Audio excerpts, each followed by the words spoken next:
I'm Peter Block at TCT in Washington, D.C., and with me is Steve Worthley from Australia. You'll recognize that in a minute by the accent.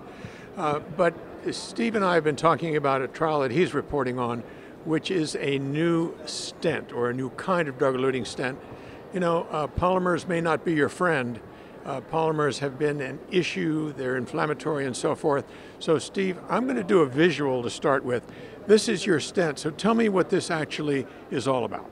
Peter, thank you. So what we've got here is a classic thin strut stent that's had the internal part of it cored out to create a continuous lumen which is coated with an anti-proliferative agent, sirolimus, with laser drilled 20 micron diameter holes on the abluminal surface that allow that anti-proliferative drug to naturally diffuse out with the same elution kinetics, so in a continued controlled fashion over 90 to 120 days to stop proliferation, like we see with current generation drug-eluting stents, but without the polymer.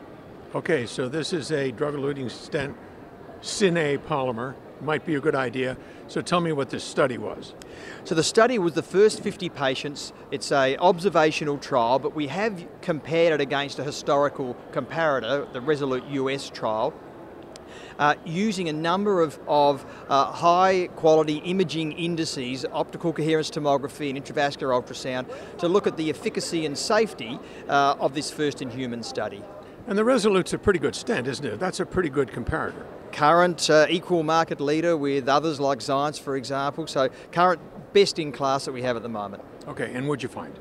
So we found fantastic efficacy. So we saw a late lumen loss in stent of 0.26, which was numerically superior but statistically non-inferior to the Resolute stent at 0.36, which was propensity matched.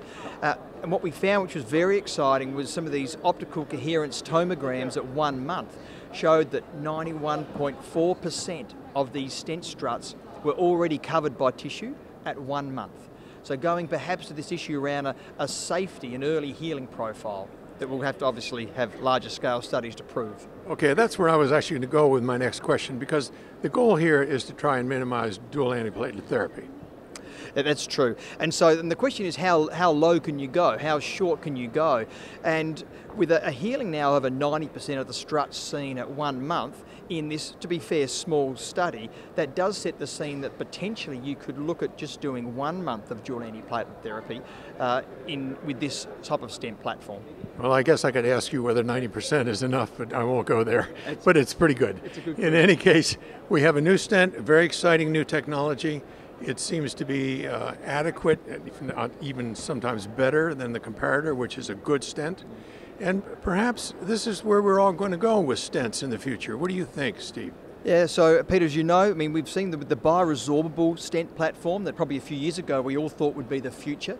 Well, we've started seeing further results come out, and even at this meeting, at between 2 and 3 years, of still a divergence with worse outcomes.